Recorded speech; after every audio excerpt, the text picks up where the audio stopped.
Shortness of life and the certainty of death. జీవితం అనేది చాలా అల్పమైనది, మరణం అనేది నిశ్చయమైనది. ఈ అధ్యాయము ఎన్ని వందల సంవత్సరాలు మనిషి బ్రతికినా తప్పకుండా మృతి చెందాలని గుర్తు చేస్తూ ఉంది. ప్రతి విశ్వాసికి, బైబిల్ చదివే ప్రతి ఒక్కరికి ఈ అధ్యాయము గుర్తు చేసేది ఏంటంటే మానవుడి జీవితం చాలా అల్పమైనది, అంతేకాకుండా నిశ్చయముగా మనిషి మరణిస్తాడు, మరణాన్ని ఆపలేము అనే సత్యాన్ని ఈ యొక్క అధ్యాయము పదే పదే మనకు తెలియజేస్తాం. నువ్వెవరివైనప్పటికీ, చిన్నవాడివా పెద్దవాడివా వ్యత్యాసం లేదు, ధనికుడా పేదవాడా వ్యత్యాసం లేదు, నీవు ఏ వృత్తి చేస్తున్నావో, ఏ ఉద్యోగస్తుడివైనా వ్యాపారవేత్తవైనా పని లేదు, ఆ దేశమా ఈ దేశమా, నల్లవాడా తెల్లవాడా, మరణానికి అదేమీ లేదు, అందరూ సమానమే. అంతేకాకుండా ప్రతి మనిషి మరణించక తప్పదు. అది పాస్టర్ అయినా, ఇమాం అయినా, పూజారైనా అందరూ మరణము కింద ఉన్నారు. ప్రభు రాకడ ఆలస్యమైతే ఖచ్చితంగా నీవు నేను మనం బ్రతికి ఉండగా ప్రభు రాకడ ఆలస్యమైతే ఖచ్చితంగా నీవు నేను మరణిస్తాము అనేది ఈ భాగము చాలా స్పష్టంగా తెలియజేస్తూ ఉంది. వచనాలు ఆదాము వంశావళి గ్రంథము ఇదే. బహుశా మోషే రాస్తా ఉన్నాడు. దేవుడు ఆదామును సృజించిన దినమున దేవుని పోలికగా అతన్ని చేశాను. దేవుని పోలికగా ఒక దినాన చేశాను. దేవుని పోలిక ఆలోచించగలిగిన శక్తి దేవుడు మానవుడికి ఇచ్చాడు. అంతేకాకుండా నిర్ణయం తీసుకునే డెసిషన్ మేకింగ్ సామర్థ్యాన్ని దేవుడు మనిషికి ఇచ్చాడు. అన్నిటికంటే ముఖ్యంగా ఆయనను తెలుసుకుంటూ ఆయన్ని ఆరాధించటము, అదే దేవుని పోలిక అంటే. 2వ వచనం, సృజించిన దినమున వారిని ఆశీర్వదించి వారికి నరులని పేరు పెట్టాను. 3వ వచనం, ఆదాము 130 ఏండ్లు బ్రతికి తన పోలికగా తన స్వరూపమున కుమారుని కని అతనికి షేతు అని పేరు పెట్టాను. మొదటి వచనంలో ఏం చూసాము? దేవుడే ఆదామును సృష్టించాడు. ఇక్కడ ఆదాము తన పోలికగా తన స్వరూపమున కుమారుణ్ణి కన్నాడు. మనం అర్థం చేసుకోవడానికి ప్రయత్నం చేస్తే మొదటి వచనములో దేవుడే స్వయంగా ఆదాముని పాపం లేకుండా సృష్టించాడు. అయితే మనకు తెలుసు 3వ అధ్యాయంలో పాపం వచ్చింది, ఆదాము పాపం చేశాడు, దేవుని పోలిక, దేవుడిచ్చిన పోలిక చెడిపోయింది. పూర్తిగా నాశనం అవ్వలేదు కానీ మానవుడిలో దేవుని యొక్క పోలిక పూర్తిగా నాశనం అవ్వలేదు కానీ చెడిపోయింది. టోటల్గా డిప్రేవ్ అయ్యాడు, పూర్తిగా పతనమైపోయాడు మానవుడు. ఈ పతనమైన ఆదాము పిల్లలు కూడా అదే పాపపు మరకలతో పుట్టారు. ఆదామును మనం చూస్తే పాపం చేసిన వెంటనే దేవుడంటే భయపడ్డాడు, సిగ్గు అనేది తెలిసింది, 3వదిగా మరణం అనేది వచ్చింది. మానవుడు కృషించిపోతూ ఉన్నాడు, డికే అవుతూ ఉన్నాడు. మానవుడి యొక్క శరీరం ఉడిగిపోతా ముసలితనం అయ్యి చనిపోవటం ప్రారంభించింది. 4వ వచనం, షేతును కనిన తర్వాత ఆదాము బ్రతికిన దినములు 800 ఏండ్లు. తండ్రిగా 800 ఏండ్లు బ్రతికాడంట. ఒక తండ్రిగా 800 సంవత్సరాలు ఉండటం అనేది చాలా ఛాలెంజింగ్ కదా. మనకి 3 సంవత్సరాలకి తండ్రిగా ఉండటమే మామూలు ఛాలెంజింగ్గా లేదు. 800 సంవత్సరాలు ఆయన పిల్లల కంట తండ్రిగా ఉన్నాడు. 5వ వచనం చూస్తే ఆదాము బ్రతికిన దినములన్నీ 930 ఏండ్లు. ఇన్ని సంవత్సరాలు బ్రతికారా? అవును. ఆ దినాల్లో ఫ్లడ్కి ముందు జలప్రలయము, 6వ అధ్యాయం, జలప్రలయకు ముందు ప్రజలు అన్ని సంవత్సరాలు బ్రతికారు. దేవుడు అటువంటి అట్మాస్ఫియర్, వాతావరణాన్ని, వాటర్ కెనోపీని భూగ్రహానికి చుట్టూత ఉంచిన దాన్ని బట్టి అటువంటి లైఫ్ స్పాన్ మానవుడు కలిగి ఉన్నాడు. 6వ అధ్యాయం తరువాత మనిషి యొక్క జీవితము పూర్తిగా కుదించబడింది.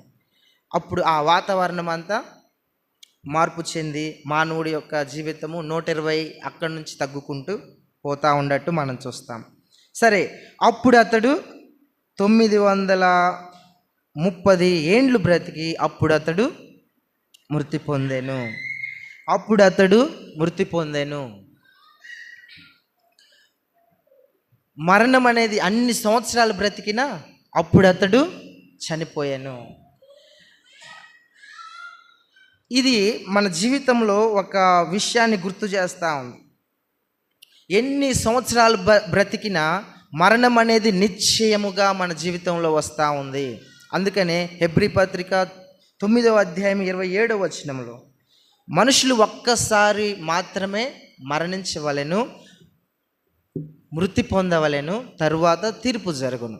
మనిషికి నిశ్చయత ఏదన్నా ఉందంటే అది మరణము. నువ్వు పెళ్లి చేసుకుంటావో తెలియదు, జాబ్ వస్తుందో లేదో తెలియదు, ఇల్లు కడతావో లేదో తెలియదు, నీ పిల్లలు సెటిల్ అవుతారో లేదో తెలియదు, వారికి మంచి వివాహాలు చేస్తావో లేదో తెలియదు, మంచి మరణం నీకు వస్తుందో అంటే ఇవన్నీ కూడా అనిశ్చయమైనది.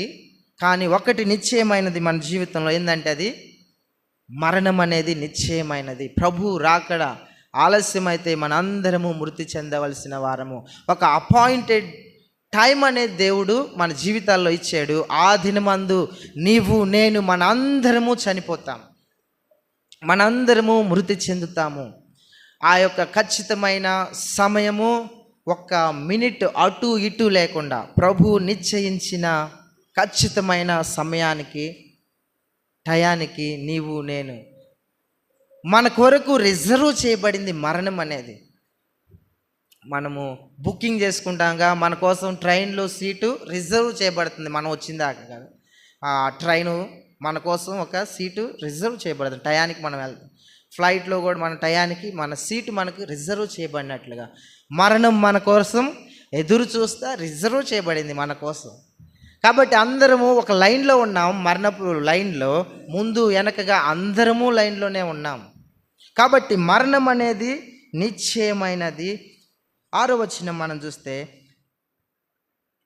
ఆదాము కుమారుడు షేతు 105 ఏండ్లు బ్రతికి ఎనోషును కనెను. ఎనోషును కనిన తర్వాత షేతు 800 ఏండ్లు బ్రతికి కుమారులను కుమార్తెలను కనెను. షేతు బ్రతికిన దినములన్నీ 912.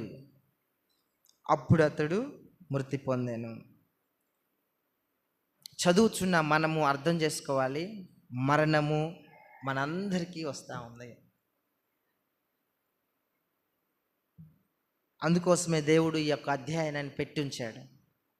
9వ వచనం ఎనోషు గురించి చూస్తే మనం ఎనోషు కూడా 905 సంవత్సరాలు బ్రతికి అప్పుడు అతడు మృతి పొందాను. ఎనోషు కుమారుడు కెయీనాను. కెయీనాను 910 సంవత్సరాలు బ్రతికి కెయీనానికి పుట్టినవాడు మహలేలు. మహలేలు అనగా దేవుణ్ణి స్తుతించుట అని అర్థం. ఆ పేరు పెట్టాడు ఎందుకు అంటే దేవుణ్ణి స్తుతిస్తూ ఉన్నాను. ఆ యొక్క దినాలు చూస్తే బహుభయంకరమైనవి. అది నోవా జలప్రలయానికి ముందు దినాలు.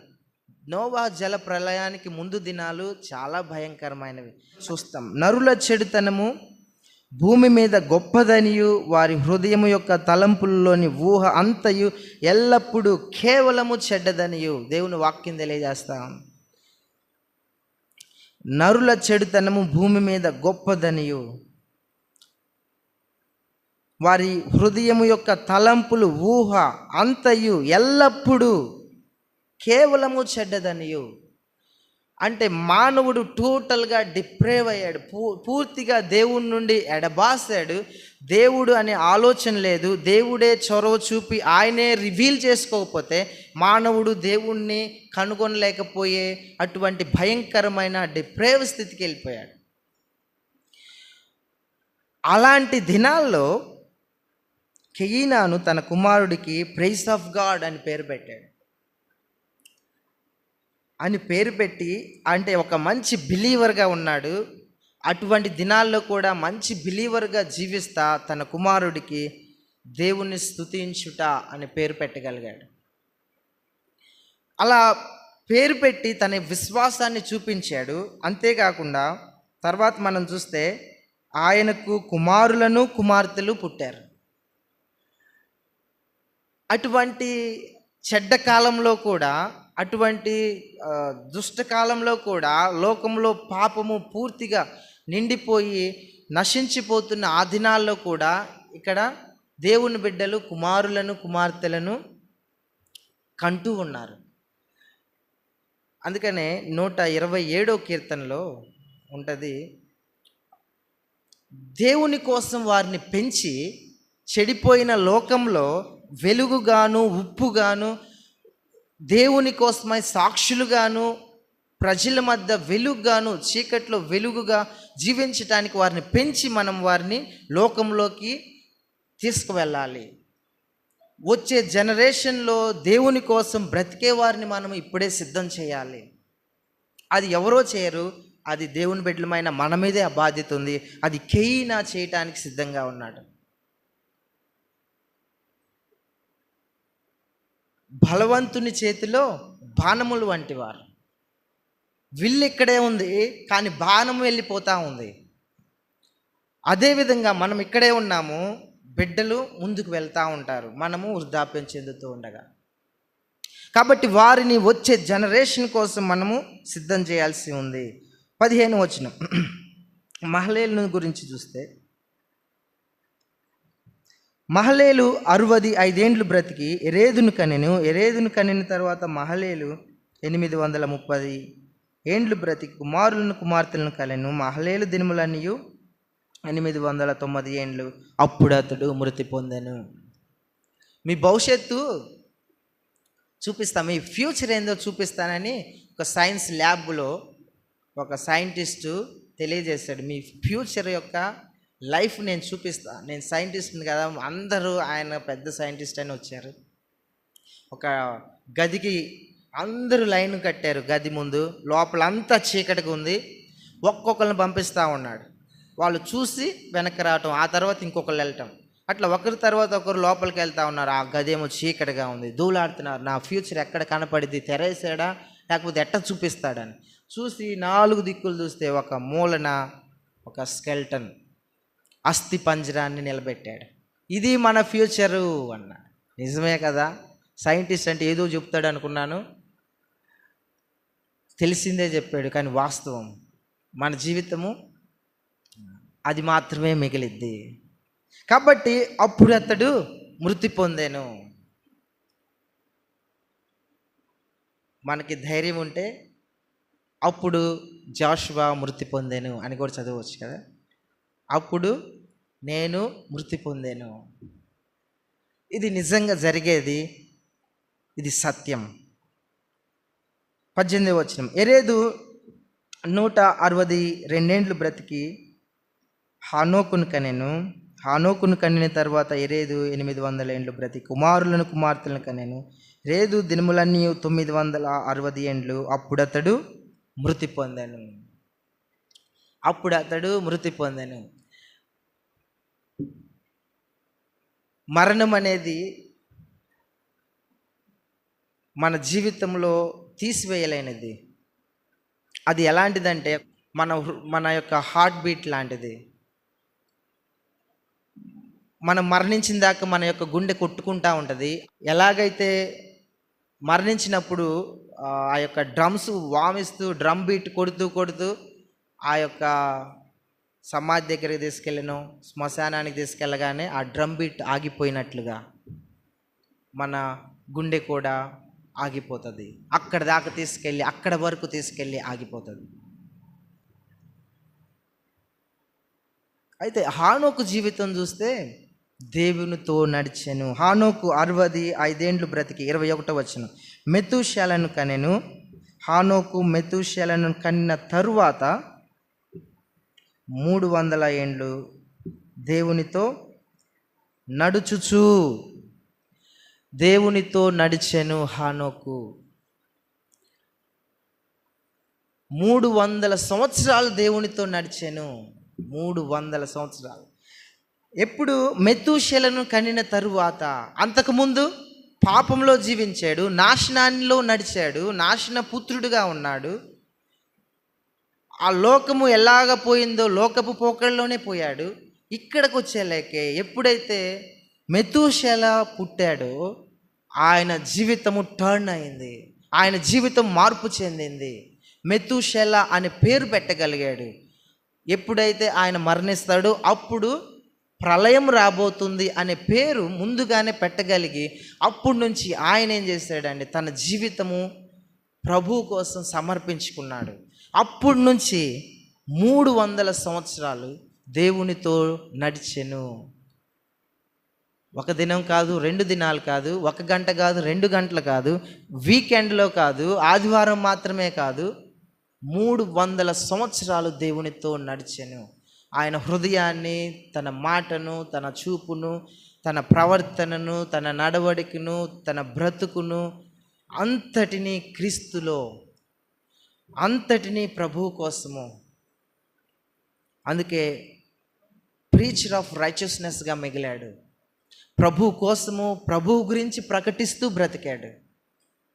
ఆ విషయాలు మనము యూదా పత్రికలో మనం చూస్తాం. హానోకు దేవునితో నడిచినది కేవలము ఎమోషనల్గా తీసుకున్న నిర్ణయం అయితే, ప్రభువుని మనము వారంలో 1 పూట 1 గంట ఆరాధన చేస్తాము, లేకపోతే అప్పుడప్పుడు తోసినప్పుడు మార్పు చెందకుండా, హృదయము దేవునికి సమర్పించకుండా. కానీ ఎప్పుడైతే నిజమైన పశ్చాత్తాపము, హృదయము రూపాంతరం చెందుతుందో, హృదయము దేవుని వాక్యము చేత పొడవబడుతుందో, హృదయము సువార్త చేత గుచ్చబడుతుందో, అప్పుడు హృదయము, మన ప్రవర్తన, మన ఆలోచన సమస్తము ప్రభు కోసము సమర్పించుకుంటాం. అది ఎప్పుడైతే హానోకు మెతూషెలను కన్నాడో ఆ టర్నింగ్ పాయింట్ జరిగింది. నీ జీవితంలో ఆ టర్నింగ్ పాయింట్ ఉందా? దేవుని కోసము గొప్ప నిర్ణయం తీసుకొని, దేవుని వాక్యం చేత పొడవబడి గుచ్చబడి, నేను నా జీవితాన్ని ప్రభు కోసం సమర్పిస్తున్నాను, దేవునిలో నేను నడుస్తాను, యేసు నా వైపు ఉన్నాడు, క్రీస్తుతో నేను నడుస్తాను అనే ఒక నిర్ణయము ఒక దినమున, ఒక సమయంలో మన అందరిలో జరిగింది. అదే రక్షణ. రక్షింపబడిన వారు వెనుకకు తిరగరు. తిరిగాడు అంటే, లోకంలో తిరుగుతూ ఉన్నాడు అంటే మొదటి నుంచి వాడు ఫ్రాడే, వాడికి నిజమైన రక్షణ లేదు, ఫ్రాడ్గానే బ్రతికాడు అని అర్థము. కాబట్టి ఇక్కడ రక్షణ పొందినవాడు నిత్యము దేవునితో నడుస్తూనే ఉంటాడు. ఇక్కడ హానోకులో అది జరిగింది. ఈయనొక్కడే మరణం చూడకుండా ఎత్తబడ్డాడు, దేవుడు ఆయనను కొనిపోయాడు. కాబట్టి మన జీవితంలో, నీ జీవితంలో ఆ టర్నింగ్ పాయింట్ ఉందా? నీ హృదయాన్ని ప్రభువుకి సమర్పించిన ఆ గడి ఉందా? సమయం ఉందా? ఒకసారి మనం ఆలోచిద్దాం. ఒక్కోసారి ప్రభువు మన జీవితంలో కొన్ని సమస్యలు తీసుకురావచ్చు, కొన్ని మేళ్ళు జరిగించవచ్చు. బహుశా అది యాక్సిడెంట్ అవ్వచ్చు. అప్పుడు ప్రభువుకి మనము డెత్ బెడ్ మీద అనేక మంది తన హృదయాలను ప్రభువుకి ఇచ్చారు. అది వారికి ఆశీర్వాదం. ఏది? ఆ యొక్క డెత్ బెడ్ కూడా. అనేక మందికి యాక్సిడెంట్లో తన హృదయాన్ని దేవునికి ఇచ్చారు. అదంటే టర్నింగ్ పాయింట్. లేకపోతే ఈయనకైతే తన బిడ్డ పుట్టిన తర్వాత తన హృదయాన్ని దేవునికి సమర్పించాడు. నీ జీవితంలో ఆ టర్నింగ్ పాయింట్ ఉందా? దేవుని వైపు తిరిగిన ఆ క్షణం ఉన్నదా? ప్రభు యొక్క సిలువ మరణాన్ని గుర్తించి, ఆయన ప్రేమను గుర్తించి నిన్ను నీవు సమర్పించుకున్న ఆ యొక్క సమయము నీ జీవితంలో ఉందా? ఆయన 300 సంవత్సరాలు దేవునితో నడిచెను. నాట్ ఓన్లీ ఇది, ఆయన 1 గంట కాదు, 2 గంటలు కాదు, ఎమోషనల్గా తీసుకున్న క్రోకోడైల్ సమ్ టీయర్స్ కాదు, ముసలి కన్నీరు 2 కార్చేసి అయిపోయింది అనేది కాదు, ఒకసారి నేను ఒప్పుకున్నాను అయిపోయింది కాదు. దినము క్షణ క్షణము ప్రభువుని, యేసుక్రీస్తు ప్రభువుని ఆస్వాదిస్తూ, సువార్తని, రక్షణను తలంపులో ప్రతి దినము గుర్తు చేసుకుంటూ, రక్షణను, ఆ సువార్తను ప్రతి దినము నెమరు వేసుకుంటూ, క్రీస్తుతో సహవాసము, ఫెలోషిప్లో సంఘంగా సహవాసము, ఒక మాదిరికరమైన జీవితము దేవుడు ఆశిస్తూ ఉన్నాడు. ఇది ఆయన ప్రభుతో నడిచెను, దేవునితో నడిచెను. ఆయనను మహిమ నుండి మహిమలోకి వెళ్ళిపోయాడు. నడుస్తూ నడుస్తూ నడుస్తూ ఇక ఆయనకు మరణం అనేది లేదు, అలాగా చనిపోయాడు. కొంతమంది మరణం కూడా దేవునిలో ఆస్వాదిస్తూ సంతోషిస్తూ మరణించినట్టు కూడా ఆయనకు తెలియదు అన్నట్టుగా మహిమ నుండి, అంటే క్రీస్తునెటు ఆస్వాదిస్తూ ఉన్నారు, మహిమలో కూడా ఆస్వాదించి, అంటే మహిమ నుండి మహిమకు, గ్లోరీ టు గ్లోరీకి. అది కదా. తమ జీవితాలను ఎక్కడ సమయం వ్యర్థం చేసుకోకుండా క్రీస్తు పాదాల ముందు ప్రార్థన యందు, వాక్య ధ్యానమందు, సంఘ సహవాసమందు, రొట్టె విరుచుట యందు ఎడతెగక ఉన్నట్లుగా, ఇది దేవునికి మనము పూర్తిగా సమర్పించుకొని హానోకు వాళ్ళే. ఇంకా మనం చూస్తే హానోకు కూడా విశ్వాసపు వీరుల్లో దేవుడు లిఖించాడు, భద్రపరిచాడు. 25వ వచనం,